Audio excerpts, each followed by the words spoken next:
모든 게 비현실이다. 모든 게 비현실로 느껴진다. 루이즈. 이제 여러분에게 질문할 때가 왔다. 당신은 누구인가?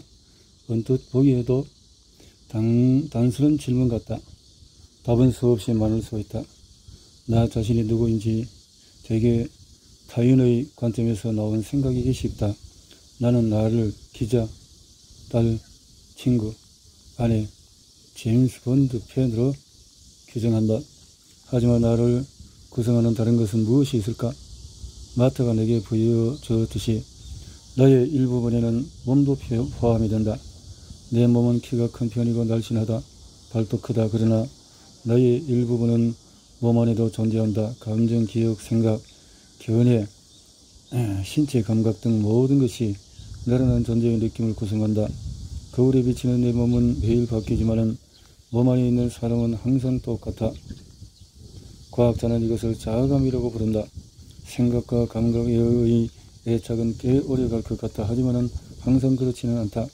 스위스 철학자의 헨리 프레데리크 아미헬은 일기에 자신이 느꼈던 이상한 느낌을 묘사한 적이 있다. 나라는 존재는 무덤 넘어 다른 세상에서 온 것 같아.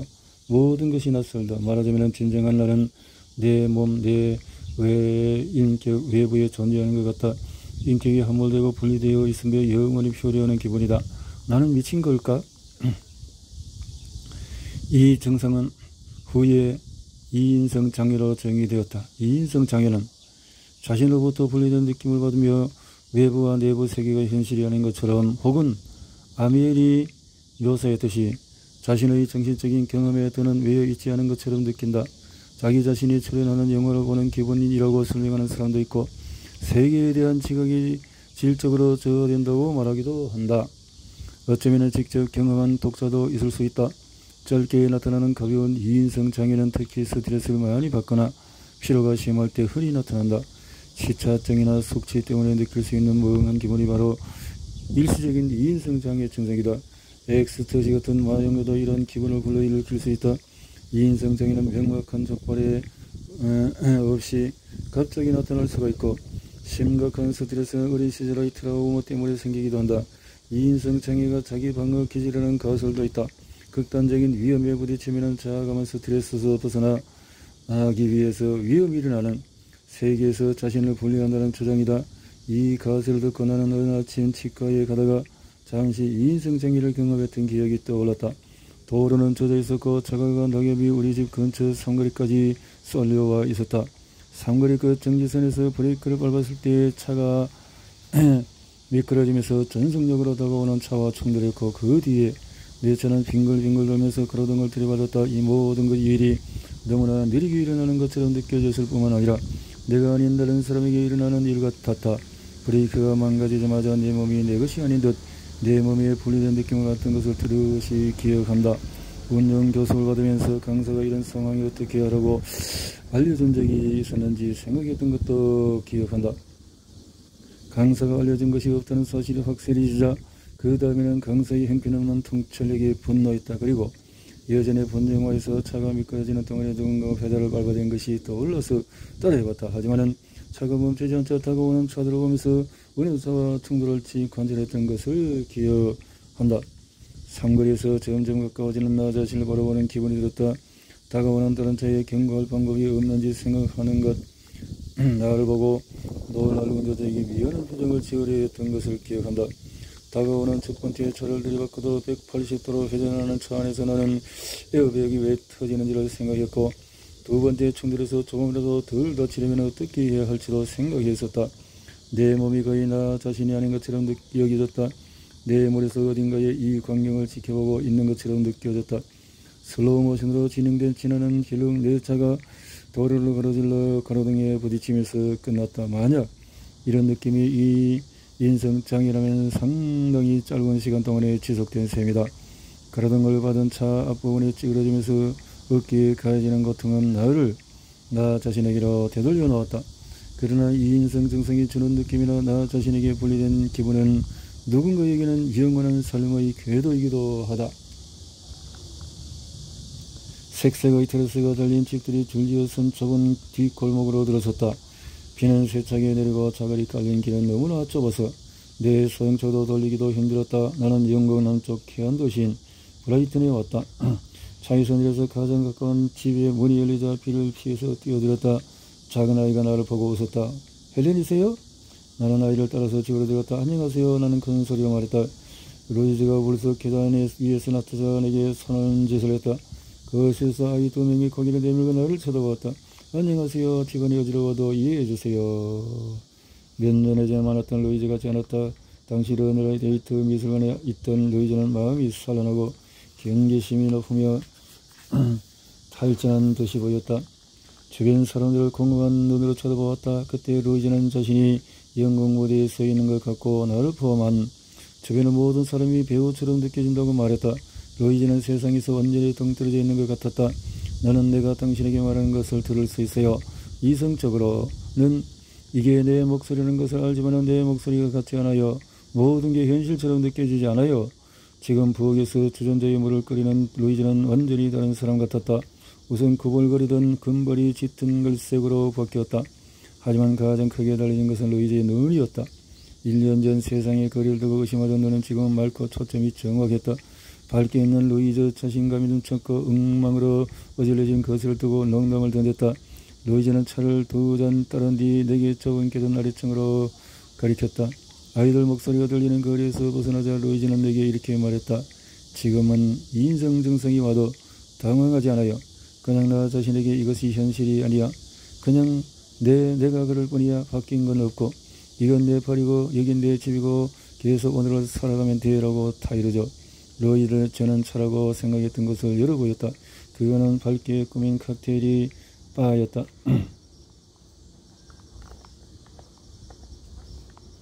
칵테일 바였다. 몇 년 전에 여기를 싹 고쳤어요 라고 로이즈는 설명했다. 바는 유리잔과 초줄에 매달린 조명으로 가득했고 벽에는 민속 가면과 화환이 걸려 있었다. 나는 바 앞에서 놓인 의자에 앉아 로이즈에게 모두 빠짐없이 얘기해 달라고 했다. 인성장애 때문에 처음 병가를 내고 학교를 쉬었을 때 로이즈는 8살이었다. 아침에 일어났는데 갑자기 내 몸으로 굴러들어간 것 같은 기분이 들었어요. 설명하기가 정말 어려운데 방금 태어난 것 같은 느낌이었죠. 주변의 모든 것이 새롭게 느껴졌어요. 바로 몇 초 전에 이 자신과 완전히 달라진 것 같은 그런 기분이죠. 모든 것이 완전히 다른 나 자신을 생각해봐요. 내가 어디에 있는지 내가 누구인지를 시작해서 주변의 모든 것이 낯설다는 사실을 갑자기 깨닫게 되는 거예요 라고 로이즈는 설명했다. 로이즈는 잠시 말을 멈췄다. 나 자신도 내 주변 모든 것도 낯설게 느껴져요. 이성적으로는 바뀐 것이 없다는 사실을 알지만 인식할 수 있어도 더는 느낄 수 없는 세상 속을 건 것 같아요. 내 몸과 세상에서 떨어져 나왔다는 느낌을 떨쳐버릴 수가 없지요. 설명하기가 너무 어려워요. 로이즈는 앓는 소리를 내었다. 세상을 보고 있는데 저는 그 세상에 속하지 않은 것 같은 기분이에요. 로이즈가 처음 이인성 장애를 겪었을 때의 지속 시간이 짧았다. 어렸을 때는 몇 분 동안만 지속이 되었어요. 나는 겁이 나서 다른 사람들 사이에 섞어들려고 했지만은 누구에게도 이야기하지 않았어요 라고 로이즈는 말했다. 왜 얘기하지 않았어요? 모르겠어요. 그냥 정말 이상하다고만 생각했어요. 다른 사람이 내가 미쳤다고 생각하는 것이 싫었어요. 바로 이 점이 이인성장애와 전병의 차이다. 자기 자신과 주변 생각이 바뀌었다고 느끼는 이 혼란스러운 기분은 정신전환을 일으키지 않는다. 이인성장애를 앓는 사람은 현실과 현실이 아닌 것을 구별하는 능력을 절대로 잃지 않는다. 자신이 대체 현실의 일부라는 사실을 절대로 믿지 못할 테지만 바로 그게 문제예요. 이성적으로 세상이 갑자기 바뀌었다는 이 이상한 느낌이 실제일 리가 없다는 사실을 알지만 계속 그렇게 느껴지는 거요. 그래서 너무 무서워지는 거요. 요정의 나라에 가 있는 것보다 훨씬 나빠요. 미쳐 죽어는 정상인 것 같은 기분이에요. 로이즈의 인성장애가 처음으로 심각해진 것은 대학 때였다. 편두통을 앓고 있었는데 갑자기 세상이 멀어지더니 몸이 분리되었다. 로이즈는 더 이상 자신이 속하지 않은 세상의 주변을 떠나냈다고 말했다. 이 기분은 며칠 지속이 되었다. 그러다가 일주일 동안 계속되었고 점점 더 길어졌어요. 그리고 서서히 내 안에 자리 잡더니 사라지지 않았죠. 결국 나는 대학교를 졸업하지 못했어요. 뒤로 젖혀져 넘어지기 직전인 의자에 앉아있는 것처럼 항상 불안했거든요. 그러나 그런 기분이 들었죠. 모든 것이 너무나 이상하게 느껴진다는 생각을 멈출 수가 없었어요. 나는 내가 미친 줄 알았어요. 너무 끔찍했죠 라고 로이즈는 말했다. 이런 내적 혼란 속에서도 주변 사람들은 루이즈가 뭔가 잘못되었는다는 사실을 금방 알아챌 수가 없었다. 루이즈는 이상적으로 자신이 어떻게 행동해야 하는지 알고 있었고, 그래서 루이즈의 행동은 완벽하게 정상으로 보였다. 하지만은 루이즈는 수년 동안 고립감과 좌절감 또 공포에 시달렸다. 루이즈의 개성한 증상에 어깨를 움츠릴 뿐인 의사들을 수없이 만난 뒤에 루이즈는 우울증에 걸렸고 비현실감과 함께 끊임없이 닥쳐오는 불안감에 떨어야 했다. 가끔 최악의 상태일 때는 집안의 소음조차 참을 수가 없었어요. 증상이 나타나면 주변 모든 것이 자기를 쳐다보는 바람에서 나를 향해서 비명을 지르는 것처럼 느껴져요. 하지만 동시에 내가 아니라 내가 영향을 미칠 수 없는 다른 사람에게 일어나는 일처럼 느껴지죠. 꼭 타르 속을 헤쳐나가는 것 같아요. 지치는 일이죠. 무시할 수 없었고요. 나는 물었다. 모든 게 정상이라고 말해주는 네 이성적인 부분에 집중한다거나 해서요. 아니요, 정상으로 생각해봐요. 라는 말은 기부스한 채로 터져버린 다리를 치료하는 것과 같아요. 잠시 말이 없다가 갑자기 루이즈가 물었다. 에드워드 뭉크의 그림을 본 적이 있나요? 주황색 하늘을 배경으로 비명을 지르는 얼굴이 그려진 그림이요. 그 그림이 인성정의를 표현한 그림이라는 말도 있어요. 1800년대에 뭉크는 전리그라는 4점의 그림을 그렸다. 유화, 파스텔, 크레용으로 그린 그림들은 모두 해골 같은 얼굴을 한 인물이 하미를 향해서 크게 벌리고 손을 양쪽 뺨에 대고 있다. 인물의 뒤쪽 하늘에는 붉은색이 소용돌이치고 저 멀리에 물이 보인다. 근처에 서 있는 두 사람이 이 인물의 혼란을 눈치채지 못하는 듯하다. 당시 표현주의 화가들은 현실의 이미지보다도 내적 감정과 느낌을 그리면서 강조하고는 했다. 화가가 그리야 할 것은 의자가 아니라 의자를 보고 느끼는 감정이다라고 뭉크는 말했다. 의자를 보고 느끼는 감정이다라고 말했다. 뭉크는 시를 통해서 절규에 대해서 이렇게 설명했다. 두 친구와 함께 길을 따라 걸었다.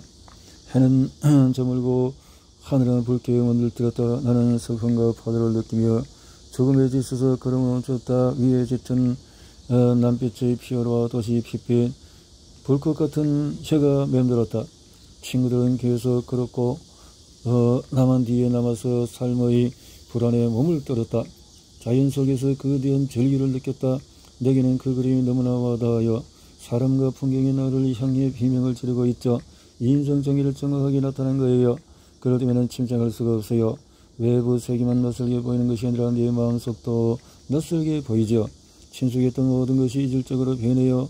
모든 것에 분리되어 내 기억에서 쫓아요. 내 행동에 관한 기억이 갑자기 내 기억이 아닌 것 같고, 그러면 과거가 박탈당하는 거예요. 나 자신 누구인지에 관한 가장 중요한 핵심이 사라져버리는 것이죠. 루이즈는 말했다. 기억이 내 기억이 아닌 것 같다고요? 맞아요. 나라고 생각했던 모든 것을 뜯겨지는 것처럼 느껴지죠. 기억이든 목소리든요. 내 말은 이게 내 목소리고 내 기억이라는 것은 알지만은 이인성정의가 나타날 때면 내 것이라는 생각이 들지 않아요. 내가 말하는 것을 통제하고는 있지만은 그저 영화 속에 등장하는 인물 같고 내게 속한 것 같지가 않죠. 세상의 중심에 나 홀로 서 있고 그 외에 다른 것은 다 현실이 아닌 것 같아요. 그러면 고립되었다는 기분이 들면서 외로워지죠. 세상에 유일하게 존재하는 사람은 나뿐이라는 느낌이에요. 몇 년 전 우리가 처음 만났을 때 루이즈는 병원에 입원하면서 헤어졌다. 그때 루이즈는 둘째 아이를 낳았다. 아이를 낳을 때까지 인성장애를 앓고 있었는데 임신기간 내내 정말 기분이 이상했어요. 라고 루이즈는 말했다. 다른 사람을 책임져야 하는데 나조차도 책임질 수 없는 기분이라면 최악의 상황인 거죠. 아이가 태어난 후에 나는 처음으로 진정한 휴식을 취했어요. 하지만은 샤워를 하면서 갑자기 기이한 기분이 다시 나를 덮쳤죠. 거대한 공포가 전율로 왔어요. 세상 자체가 닫혀버리고 사방이 캄캄해졌죠. 그 후에 2달간의 기억은 흐릿하다고 루이즈는 말했다. 아이가 태어난 후에 병원에 다시 입원할 때까지 2달은 정말 아무것도 기억이 안 나요. 더는 견딜 수 없었어요. 인성장애 증상이 내 마음을 송두리째 점령했고 나는 거기에 압도되어서 생각할 수가 없는 상태였죠. 루이스의 남편은 뭔가 잘못했다고 생각했지만 정확하게는 알 수가 없었다. 모두 우울증이 아니냐며 자살할 생각이 드는지 물어봤어요. 나는 그냥 이 기괴한 느낌만 살면 좋겠다라고 대답했어요. 돌봐야 할 어린이가 있었고 난 계속 살아가고 싶었어요. 그저 거대한 악몽일 뿐이었죠. 지옥에 있는 것 같았어요. 난 그런 걸 바란 적이 한 번도 없었어요.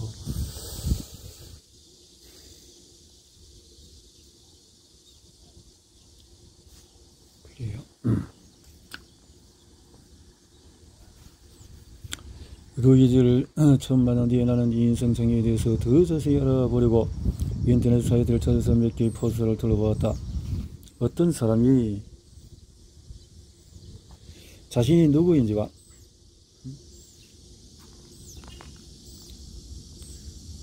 사람들이 살아가는 방식을 잊어버리는 심각한 증상이 있다고 했다.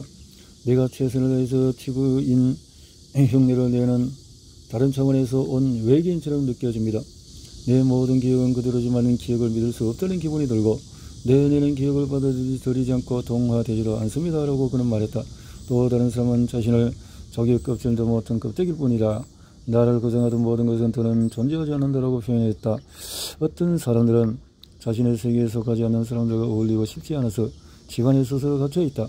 이 사이트에서 정기적으로 글을 쓰는 어떤 사람은 정확히 그 반대로 행동해서 하루에 16km를 걸었지만은 여전히 아무런 느낌도 들지 않았다. 어디든 갈 수 있고 무엇이든 할 수 있지만은 마비된 것처럼 아무것도 느낄 수 없더라고 그는 썼다. 다양한 감정적인 마비 현상이 흔하게 일어나는 듯하였다. 나는 루이즈도 사람과 주변의 감정이 마비된 기쁨을 느끼는지 물었다. 이성적으로 생각하면 부모님이나 남편에게 감정적인 애착을 갖고 있어요. 하지만은 이인성증 장애 증상이 시작되면은 모든 것은 연극처럼 변하고 내가 서 있는 공간은 무대 위로 바뀌죠. 그러면 주위에 있던 부모님도 남편도 그저 배우일 뿐이에요. 그때 주위 사람이나 주변 환경에 특별한 애착이나 감정을 느끼지 않아요. 나는 이 특이한 역설에 놀랐다.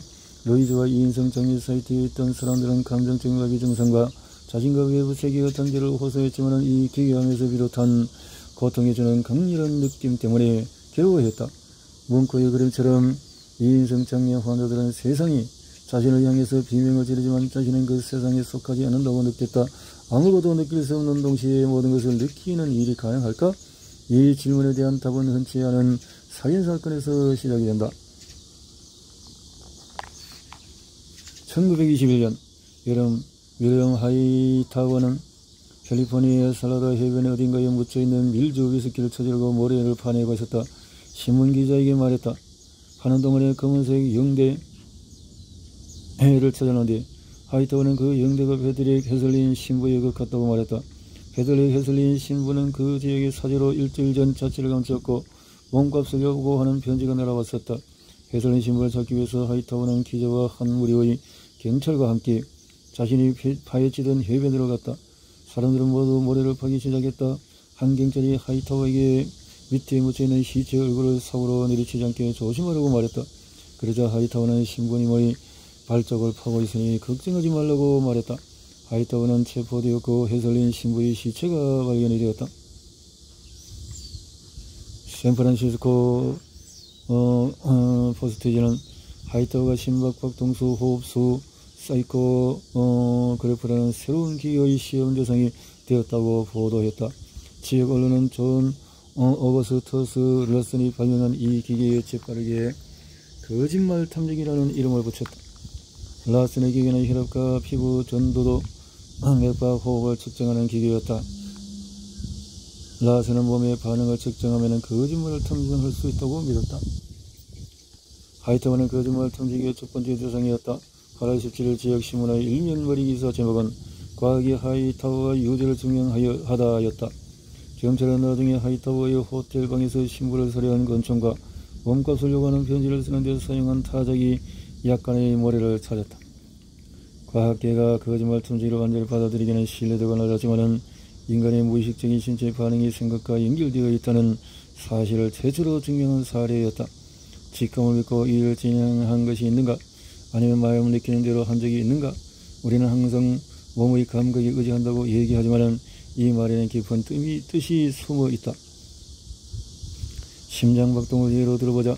심장박동에 대해서 생각해보라. 흉골 안쪽에서 부드럽게 뛰는 심장을 느낄 수 있는가? 쿵쾅거리고 뛰고 있을 수도 있다. 아예 아무런 느낌이 들지 않을 수도 있다. 잠시 가슴에 손을 얹거나 맥박을 짚지 않고 심장박동수를 세워보라. 생각보다 더 어려운가? 잠시 심장박동수를 세워보라고 하면은 4명 중에 1명은 50%의 확률을 포기한다. 확률로 자기 몸의 상태를 감지하는 능력을 신체 내부 감각이라고 한다. 미처 깨닫지도 못했더라도 이 개념이 모두 익숙할 것이다. 극소수의 예외를 제외하면 사람들은 대부분 춥거나 더운 것, 고통이 감지되는 부분, 갈증과 허기를 감지할 수 있다. 이 모든 것이 신체 내부 감각이다. 과학자들은 신체 내부 감각 능력을 측정하는 방편으로 심장박동을 이용해왔다. 사람들은 자기 몸을 인지하는 능력이 모두 다르고 지금은 이 능력이 우리의 사고, 느낌, 사회적인 행동과 긴밀하게 연결된다는 사실이 알려져 있다. 자신의 심장박동을 잘 감지하는 사람은 자신의 감정도 잘 파악한다. 자신의 감정을 잘 파악하는 사람은 타인의 감정을 해석하는 데도 뛰어나다. 신체 내부 감각 능력이 뛰어난 사람은 주변에서 주어지는 미묘한 단서를 포착해서 더 나은 결정을 내리고 더 빠르게 직관적인 선택을 한다. 시간의 흐름을 더 정확하게 판단해서 분리 집중력도 높아서 여러 업무도 각각 훌륭하게 해낸다. 신체 내부 감각이 우리의 생각에 어떤 영향을 미치는지 보여주는 주목할 만한 사례가 실렸다. 신경과학지에 아르헨티나 신경학자 아네 바네즈가 발표한 2개의 심장을 가진 사람이라는 논문이다. 문제의 신사는 심장질환을 앓고 있어서 아이바네즈는 이 신사에게 인공심장을 이식했다. 하지만 이 신사는 배꼽 바로 위에 이식한 새 심장이 주는 감각에 거부감을 느꼈다. 기계의 박동이 만들어내는 감각 때문에 가슴이 밖으로 떨어지는 것 같다고 환자는 말했다. 흥미롭게도 환자의 새 심장이 만드는 감각은 환자의 행동에도 영향을 주었다. 환자의 새 심장은 원래 심장과 다르게 외부 사건에 반응하지 않았다. 수술하기 전 환자는 다른 사람과 공감하는 일에 어려움을 느끼지 않았다. 하지만 인공심장을 이식한 후에는 타인의 동기를 이해하기 힘들었고 고통스러운 그림을 보며 동정할 수 없었으며 의사결정에 어려움을 겪었다. 이 사례는 윌리엄 제임스가 19세기에 처음 조정했던 가설을 뒷받침한다.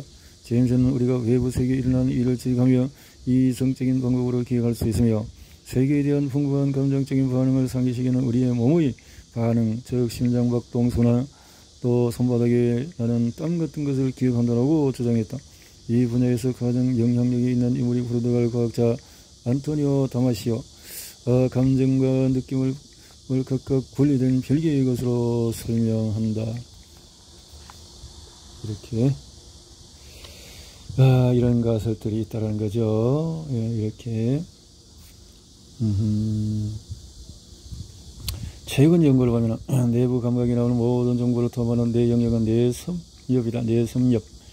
감각의 모든 정보를 뇌섬엽은 뇌중앙 깊숙한 곳에 있다. 뇌섬엽의 뒤와 중간 부분에서 몸에서 나오는 정보를 수집하고 통합해서 뇌섬엽 앞부분에 보이며 여기서 사람의 의식으로 들어오는 느낌이 생성된다는 주장이 가장 유력하다. 뇌섬엽 앞부분은 지금 내가 여기 있다라는 기본 설정을 형성하는 영역이다 라고 브라이튼 M 서식스 의과대학교 메드퍼드는 말한다. 메드퍼드는 사람들을 뇌 영상 촬영기 아래에 눕히고 기괴한 수술 장면이나 더러운 욕실, 바퀴벌레 사진처럼 혐오스러운 반응을 끌어내는 사진을 보여주며 뇌 영상을 찍는 데 대부분의 시간을 보냈다. 보통 이런 자극적인 장면을 보면 뇌섬엽이 활성화된다 하지만은 메드퍼드가 14명의 2인승 장애 환자에게 이런 사진을 보여줬을 때 환자들의 뇌섬엽은 활성화되는 점과 극히 낮았다. 활성화가 낮았다. 이 말인데요. 또한 보게적 전전두 옆피질이 영역이 섬뜩한 사진을 볼 때의 뇌섬엽의 반응을 억제할지도 모른다는 연구 결과도 있다. 메드퍼드 연구에 참여한 2인승 장애 환자 14명 중에서 10명이 기본장애 치료약을 4에서 8개월 먹은 뒤에 뇌 영상을 다시 찍었다. 결과로 뇌섬엽 활성이 증가한 사람은 증상도 나아졌다. 증상도 나아졌다. 뇌섬엽 부분이라는 건데요. 뇌섬엽의 문제다. 2인승 장애. 병원의 베딘 루이스가 자신이 미쳤다는 의심에 있는 메드퍼드. 이렇게 2인승 장애 환자는 불안감을 조절하는 데 도움이 되는 특별한 안정제를 먹기도 하지만은 모두의 효과가 있지는 않다. 루이즈는 2인승 장애 증상을 불안과 우울감에서 분리하는 방법도 배웠다. 이렇게 해서 루이즈는 의자에 앉아서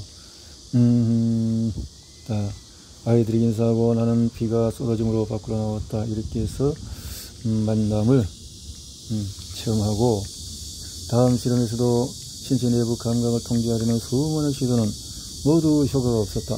한동안 사람의 신체 내부 감각 인식은 경과하고 변하지 않은 것처럼 보였다. 그러나 2013년 로열 홀레이 런던 대학교의 비빈 예인리 연구팀은 답이 우리 코앞에 있다는 사실을 증명했다.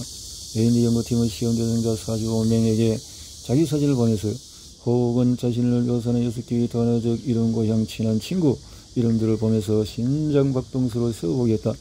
참가자들은 다른 사람의 사진을 보거나 무작위로 뽑은 6단어를 볼 때보다는 자신의 사진이나 자신과 관계된 단어를 볼 때 심장박동수가 훨씬 더 잘 세웠다. 왜 이런 결과가 나오는지는 아직 명확하게 알려지지 않았지만 연구팀은 자기를 나타내는 그림이나 글에 집중하면 내 성격을 통해서 내 주의력을 외부 세계에서 내부 세계로 끌어오면서 신체 내부 감각의 정확성을 높인다고 주장했다.